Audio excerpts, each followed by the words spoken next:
Hello friends, मैं फिर से आ चुका हूं आप लोगों के लिए एक नए एपिसोड के साथ। तो हेलो गाइस, मैं हूं राज और आप लोग देख रहे हैं राज द स्टोरी।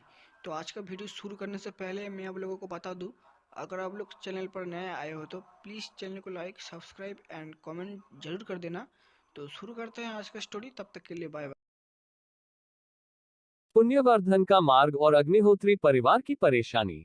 पुण्य के चक्कर में शौर्य सिस्टम के कहने पर जापान के अंदर मौजूद याकुजा का अंत करने के लिए फिर एक बार निकल पड़ता है। असल में उसे अपने अगले शिकार की ओर जाना था, पर जो हरकत इन याकुजा ने उस लड़की के साथ की थी उसे देखकर शौर्य का दिमाग पूरी तरह घूम चुका था। वह समझ चुका था कि बिना कली के प्रभाव के भी कुछ इंसान जन्म से ही दानव से भी खतरनाक होते हैं। शौर्य अब सिस्टम ने दिखाए लोकेशन को फॉलो करते हुए याकुजा के अड्डों को ढूंढने लगा। उसे कुछ ही देर में टोक्यो के याकुजा का मेन अड्डा मिल गया और वह सबसे पहले वहां पहुंचा। शौर्य ने अंदर उतरते ही इमारत के अंदर मौजूद सभी लाल निशानों को मार्क किया और सिस्टम की मदद से उन्हें अपनी जगह पर ही भस्म कर दिया। शौर्य के क्रोध के सामने इन आम इंसानों का टिकना बहुत मुश्किल था। उसके बाद शौर्य उड़कर दूसरी जगह पर गया और वहां भी उसने यही काम किया। रात के घने अंधेरे में शॉ ने अपनी इस हरकत को अंजाम दिया और सुबह तक पूरा जापान याकुजा और उनके चमचों से मुक्त हो गया। सुबह सुबह पूरा जापान इस घटना से दहल गया था। लगभग 2 लाख से ज्यादा लोग रातों रात राख बनकर मिट गए थे। शौर्य ने तो जापान के सेंट्रल जेल में बंद कैदियों को भी खत्म कर दिया था। उसी वक्त जापान के सैटेलाइट ने एक तस्वीर उनके अवकाश संशोधन विभाग को भेजी, जिसके अंदर एक इंसान बिल्कुल किसी सुपरमैन की तरह पूरे जापान में उस रहा था और वह जहां गया था वहां मौजूद याकुजा के अड्डे नष्ट हो गए थे। पूरा जापान उस आसमान में उड़ते हुए इंसान के बारे में सोच रहा था। कोई उसे सुपरमैन कह रहा था तो कोई उसे एलियन बता रहा था। कुछ लोगों ने तो ये तक कह दिया कि वो तो भारतीय देवता हनुमान थे। वहीं शौर्य, जो रात भर अपने क्रोध के आवेश में आकर याकुजा को तबाह किए जा रहा था, वह थककर एक बिल्डिंग के ऊपर लेटा हुआ था। उसका सारा गुस्सा शांत हो चुका था। तभी उसकी कानों में सिस्टम की आवाज सुनाई दी और उसके सामने एक पैनल आ गया। होस्ट, आपके रात भर के सफाई अभियान की वजह से अपने पुण्य में थोड़ी वृद्धि करवा ली है। साथ ही आपके पाप में भी थोड़ी गिरावट हुई है। तभी शौर्य, जो पैनल को घूर रहा था, वह गुस्से से बोला, ये क्या बकवास है सिस्टम। मैंने रात भर इतनी मेहनत करके उन पापियों को खत्म किया और मेरे पुण्य में सिर्फ 2% की वृद्धि हुई है और पाप सिर्फ 0.5% से कम हुआ है। क्या तुम इसे बढ़ोतरी कहती हो? ये सुनकर सिस्टम ने शांति से जवाब दिया, होस्ट, ये मुझे पता नहीं है। पहले चित्रांगदा से मिलो ताकि वह तुम्हें इसके बारे में अधिक एक्सप्लेन करे, क्योंकि मैं इसके बारे में कुछ भी नहीं जानती। यह सुनकर शौर्य ने आसमान की ओर देखा और सोचा, अब ये चित्रा मुझे कहाँ मिलेगी। पिछली बार उसने मुझे पाप और पुण्य की याद दिलाए और गायब हो गई। यही सोचते हुए शौर्य ने आसमान में उड़ान भरी और वापस भारत की ओर हिंद महासागर से होते हुए निकल आया। जब शौर्य चेन्नई के तट पर पहुंचा तो वह नीचे उतरा और एक रेस्टोरेंट में पहुंचा। उसने वहां सांभर और इडली का ऑर्डर दिया और उसे नारियल के चटनी के साथ पेट भर कर खाया। उसने एक लंबी डकार मारी और तृप्त होकर वहां से बाहर निकल आया। जब वह उड़कर महाराष्ट्र की ओर जा रहा था तभी उसकी नजर एक खास नजारे पर पड़ी और वह वहां रुक गया। सर्दी को मौसम अपने पिक पर था। जनवरी के महीने में हर कोई गर्म कपड़े पहनकर घर से बाहर निकल रहा था। वहीं उसने देखा कि एक सफेद कपड़े पहनी लड़की एक ऊंची पहाड़ी के चोटी पर खड़ी थी और हाथ फैलाकर हवाओं का आनंद ले रही थी। शौर्य को यह बहुत अजीब लगा तो उसने तय किया कि वह उस लड़की को पास जाकर देखेगा। वह धीरे से आसमान से उस लड़की से कुछ दूरी पर उतरा और जैसे ही उसने उस लड़की को देखा वह चिल्लाते हुए बोला, चित्रांगदा, तुम यहाँ हो? अपने पीछे अचानक शौर्य की आवाज सुनकर चित्र पलट गई और बोली, अरे शौर्य, तुम और यहाँ? युद्ध का क्या हुआ? अद्विका और तुम्हारे बच्चे कहाँ गए? शौर्य को देखते ही चित्रा ने शौर्य पर सवालों की बौछार कर दी थी। उसके सवालों को सुनकर शौर्य शांति से बोला, कली ने बाहरी दुनिया पर आक्रमण करके अराजकता को फैलाने के लिए कुछ प्राचीन डाक ऑर्गेनाइजेशन को सक्रिय कर दिया है। अगले कुछ दिनों में दुनिया भर में तबाही शुरू हो जाएगी। इसीलिए मैं उन्हें उनके कुछ करने से पहले ही खत्म करना चाहता हूँ। एशिया में दुनिया की 2 दर्ज ऑर्गेनाइजेशन मौजूद है, इसमें से एक मैंने खत्म कर दी है और दूसरी मुझे खत्म करनी है। रही बात अद्विका और बच्चों की, वो लोग इस वक्त कली के बिल में गए हुए हैं। मैंने उन्हें अंदर से बाहर आने वाले दानवों और अर्ध दानवों को रोकने के लिए कुछ बैरियर्स और सारनियां बिछाने के लिए भेजा है। मुझे लगता है कि अब तक वे लोग बाहर आ भी गए होंगे।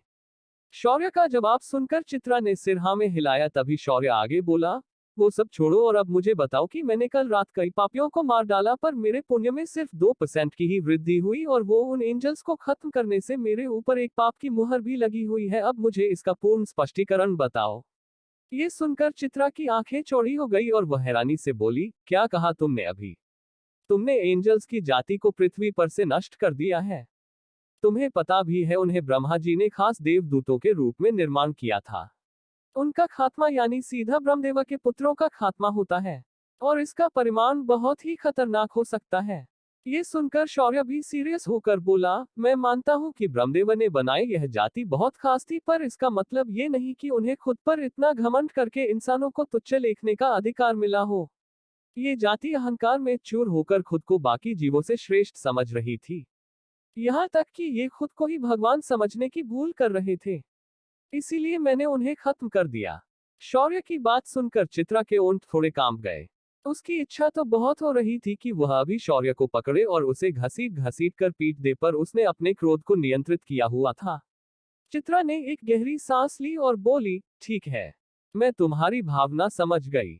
ये सुनकर शौर्य ने फिर अपने दोनों हाथों को एक दूसरे के साथ मल दिया और बोला, वैसे देवकन्या चित्रा, क्या आप मेरी मदद करेगी? ये सुनकर चित्रा ने अपने चेहरे पर थोड़े सख्त भाव लाए और बोली, हाँ बोलो, तुम्हें कैसी मदद चाहिए? ये सुनकर शौर्य ने अपनी बात को उसके सामने रखते हुए कहा, दरअसल मैं आपसे जानना चाहता था कि क्या आपके पास कोई उपाय है जिससे मैं शीघ्रता से अपने इस पाप को कम कर सकूं और तेजी से पुण्य को प्राप्त कर सकूं। ये सुनकर चित्रा ने शांति से जवाब दिया, इसका बहुत सरल उपाय है और वह है वनवास या अज्ञातवास। लेकिन मैं इसके बारे में तुम्हें अधिक विस्तार से तुम्हारे इस युद्ध के बाद बताऊंगी। ये सुनकर शौर्य समझ गया कि उसे थोड़ा कठिन मार्ग अपनाना पड़ने वाला है। शौर्य ने अपना सिर झुकाया और बोला, ठीक है, फिर हम कली के हत्या के बाद मिलेंगे, पर याद रखना कि आप मुझे इसका उपाय विस्तार से समझने वाली है। जब शौर्य ने ये कहा तो चित्रा ने अकड़ते हुए कहा, हाँ हाँ जाओ, अभी मुझे यहाँ इस नजारे का आनंद लेने दो। ये सुनकर शौर्य वहां से निकल गया। कुछ देर तक उड़ाने के बाद वह अपने घर पहुंच गया और नहा देखकर तैयार होकर कंपनी की ओर चला आया। दोपहर का समय हो चुका था तो उसे अदिति भाभी और चीकू भी कंपनी के अंदर ही मिल गए। चीकू को गोद में लेकर शौर्य ने उसके लिए एक मीठा फल उसके हाथ में थमा दिया। फिर उसके गालों के साथ थोड़ा छेड़छाड़ करने के बाद शौर्य ऑफिस के अंदर आ गया। इस वक्त आदित्य, रिया, कशिश और सिमरन थोड़ी चिंता में बैठे थे। शौर्य को सामने देखकर उन्होंने शौर्य को खड़े होकर ग्रीट किया। वहीं आदित्य ने सिर्फ उसे हाय कहा और कुछ सोचते हुए बाहर देखने लगा। तभी शौर्य ने आदित्य से उसकी परेशानी पूछी और जिसे सुनकर शौर्य का अभी अभी शांत हुआ दिमाग फिर एक बार खिसक गया। आदित्य के 2 नंबर के चाचा की बेटी मिनल यानी शौर्य की भी वह रिश्ते में बहन लगती थी, उसकी शादी तय की गई थी। लेकिन जब शौर्य को दूल्हे का नाम शौर्य को पता चला तो वह शॉक हो गया। मिनल की शादी जिस लड़के से होने वाली थी वह लड़का कनाडा का सबसे बड़ा बिजनेसमैन था। उसका नाम आहिल महेश्वरी था। वह पूरी दुनिया में उसके बेबाक और डेयरिंग रवैये के लिए प्रसिद्ध था। शौर्य के चाचा को उसने एक कॉन्ट्रैक्ट दिया था जिसकी मदद से वे क्रूड ऑयल के मार्केट में एंट्री करने की सोच रहे थे, पर उसके बदले उसने उनसे उनके परिवार की लड़की मिनल का हाथ मांगा था। ये एकदम अचानक हुआ था, पर उसका रुतबा देखकर दूसरे नंबर के चाचा ने हाँ कर दी थी। शौर्य भी इस नमूने को अच्छे से जानता था। उसने इसके बारे में इच बीच में टीवी पर सुना था, पर हर बार उसके बारे में मीडिया बड़ा चढ़ाकर बोलती थी। और आज शाम को वह लड़का मिनल को देखने के लिए सांगली में आने वाले था, पर घर वालों ने उसे आदित्य के पास आने के लिए कह दिया था। घर वाले चाहते थे कि आहिल पहले अपने बराबरी वाले से मिल ले ताकि वो अग्निहोत्रियों खुद से कम ना आंखें। आहिल के बारे में पूरी बात समझने के बाद शौर्य ने एक गहरी सांस ली और अपने गुस्से को रोकते हुए आदित्य से बोला, तो भाई इतनी भी क्या टेंशन लेने वाली बात है इसमें? ये सुनकर आदित्य हिचकिचाते हुए बोला, उसने एक और शर्त रखी है। उसने हमारे परिवार से गीतांजलि कॉरपोरेशन के नॉर्थ अमेरिका के अंदर के एक्सक्लूसिव डिस्ट्रीब्यूशन राइट्स और 25% शेयर मांगे हैं। और दादाजी ने मुझे फोन करके उसे ये देने की विनती की है। ये सुनकर शौर्य, जो अभी तक अपना गुस्सा दबाए बैठा था, दहाड़ते हुए बोला, तुम्हें नहीं लगता कि ये कुछ ज्यादा ही चबाने की कोशिश कर रहा है? मैं उसकी चमड़ी उधेड़ कर रख दूंगा अगर उसने मेरे बिजनेस की ओर नजर डाली तो। ये सुनकर आदित्य समझते हुए बोला, मैं तुम्हारी बात समझ सकता हूँ, पर दादाजी का कहना है कि ऐसा मौका और ऐसा लड़का हमें कभी नहीं मिलेगा, तो उन्होंने इसी वजह से हाँ कह दी है। ये सुनकर शौर्य ने आदित्य से ज्यादा कुछ नहीं कहा और फोन निकालकर सीधा बड़े दादाजी को फोन लगा दिया और बिना हाय हेलो किए सीधे मुद्दे की बात बोला, बड़े दादाजी, आपको नहीं लगता कि आप मेरे बिजनेस में अपनी टांग कुछ ज्यादा ही अड़ा रहे हैं?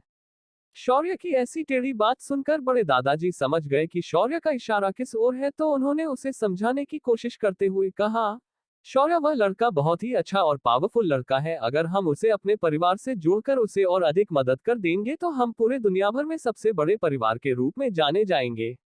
इसीलिए बेटा, तुम मेरी बात को मानो। ये सुनकर शौर्य ने फिर एक बार बिगड़े अंदाज में कहा, दादाजी, क्या आपके दिमाग के कोई पेंच ढीले तो नहीं हुए? उस लड़के की डिमांड से हम साफ देख सकते हैं कि वह आपको अपने शर्तों पर शादी करने की बात कर रहा है। और ऐसी भी क्या मजबूरी है जिस वजह से आप मिनल की शादी सिर्फ उससे ही करवाना चाहते हैं? ये सुनकर दादाजी कुछ बोलने की कोशिश करने लगे पर कुछ कह नहीं पा रहे थे। तभी शौर्य की आवाज अचानक तेज हुई और बोला, मुझे बात बताओगे या मैं खुद वहां आकर इस बात को पता करूं? ये सुनते ही बड़े दादाजी की धड़कन तेज हो गई। उन्हें अच्छे से पता था कि शौर्य जो अपने माँ बाप को ठुकरा सकता था, उसके लिए इन्हें सबक सिखाने के लिए देर नहीं लगेगी। बड़े दादाजी ने हड़बड़ाते हुए कहा, दरअसल मिनल आहिल के बच्चे की माँ बनाने वाली है और अब वह शादी के लिए मना कर रहा था, तो हमने उसे मनाने के लिए उसकी शर्तों को मान लिया।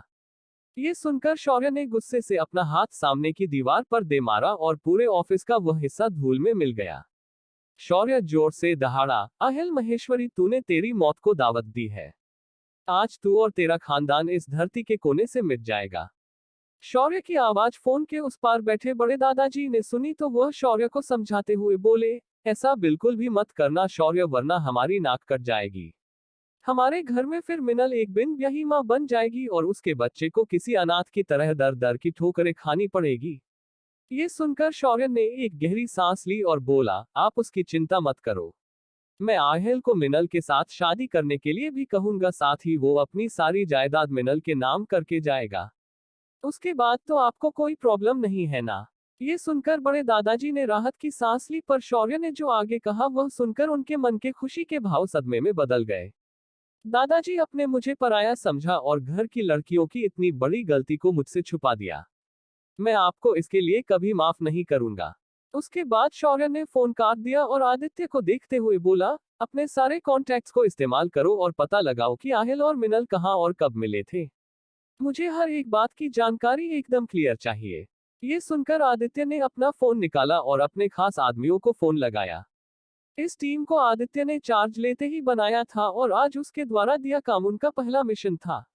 उसने इस टीम को खास जासूसी के कामों के लिए ही नियुक्त किया था। उसके पास सिस्टम नहीं थी जो शौर्य की तरह उसकी मदद कर सके। उसके आदमियों ने तुरंत जांच शुरू की और काम पर लग गए। उन लोगों ने मिनल की पिछले कई महीनों की जानकारी इकट्ठा की और साथ ही आहिल की भी सारी जानकारी निकाली। धीरे धीरे वो लोग उस कड़ी तक पहुंच गए जिस जगह मिनल और आहिल एक दूसरे के साथ मिले थे। इस इन्वेस्टिगेशन में कुछ और लोगों के भी नाम सामने आए थे जिन्हें देखकर शौर्य और आदित्य का टेंशन और भी ज्यादा बढ़ने वाला था। अब क्या करने वाला है शौर्य आहिल के साथ? क्या शौर्य आहिल को माफ कर पाएगा? किसके नाम बाहर निकल कर आए थे इस घटना में? आखिर ऐसा क्या हुआ था जिस वजह से मिनल और आहिल एक दूसरे से मिले और उनके बीच ये घटना हो गई?